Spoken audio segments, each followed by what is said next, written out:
با نام خداوند بخشنده و مهربان. درود بینندگان عزیز، بخشی نوبتی برنامه خبری پیام نیوز را آغاز می‌نماییم. در استودیو با شما شهرت رحمت الله. اینک متوجه باشید به سرخط مهمترین خبرهای روز.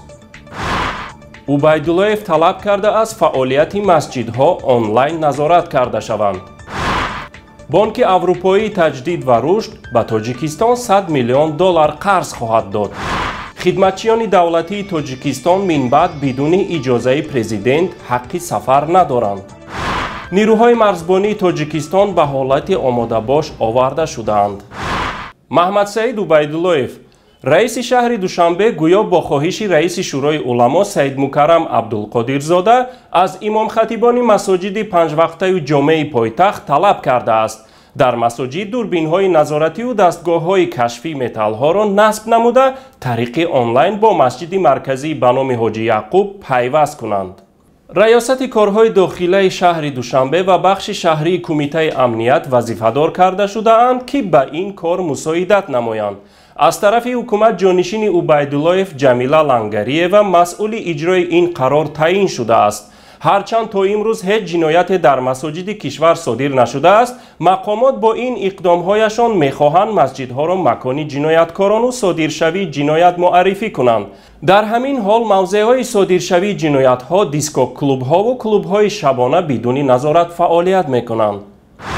بانک اروپایی تجدید و رشد به تاجیکستان 100 میلیون دلار قرض خواهد داد، اما گفته می شود این هنوز یک طرح در روی کاغذ است که این نهاد مالیوی به بررسی گرفته است و در آن زمان به تاجیکستان خواهد انتقال داد که شرطهای وی را پورا بپذیرد.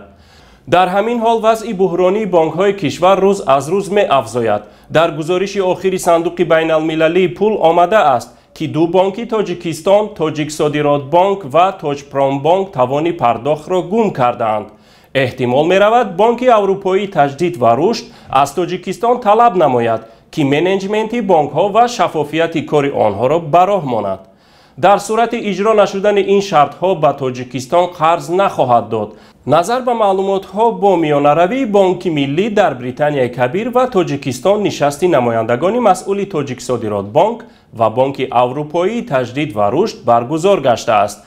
در همین حال تجمع مشتریان برای گرفتن معاش طریق کارت ها در نزد بانک های تاجیک صادرات بانک و اگرو اینوست بانک به مشاهده می رسند و منظره دلیل آن است که هنوز بانک های مذکور برای پرداخت معاش و امانت های مردم آماده نیستند و یک وضع رقت‌آور دارند. برای سفر به خارج کشور من بعد خدمتچیان دولتی، منصبداران، نمایندگان مقامات قدرتی، دیپلمات‌ها، حربیان، عالمان، طبیبان، ژورنالیستان و نمایندگان ساختارهای دیگر دولتی باید اجازتنامه دستگاه اجرایی پرزیدنت تاجیکستان را به دست آورده باشند. این تصمیم بر اساس یک دستور رهبریت دستگاه اجرایی پرزیدنت تاجیکستان صورت گرفته است. دستور مذکور بر رهبریت وزارت و اداره‌های دولتی ارسال شده، از آنها تقاضا شده است که سفر کارمندانشان را به خارج مملکت به دستور مذکور موافقت کنند. برای سفر خدمتچیان دولتی باید 5 روز پیش از سفر به خارج مملکت به دستگاه اجراییه به طور خطی مراجعت کرده تنها بعد از دریافت امضای اجازت دهنده خروج از قلمرو کشور تردد سفر کنند. بنا به ناآرامی ها در ولایت قندوز افغانستان که هم مرز با سرحدهای جنوبی تاجیکستان است، نیروهای مرزبانی تاجیکستان به حالت آماده باش آورده شدند. اما تا به حال حادثه های عبور غیرقانونی از مرز یا به حدود تاجیکستان افتادن گلوله و تیرهای تصادفی به مشاهده نرسیده است. شب 3 اکتبر حمله های گسترده نیروهای طالبان به شهر قندوز، مرکز ولایت همنام آن که با جنوب تاجیکستان هم مرز است، شروع شد.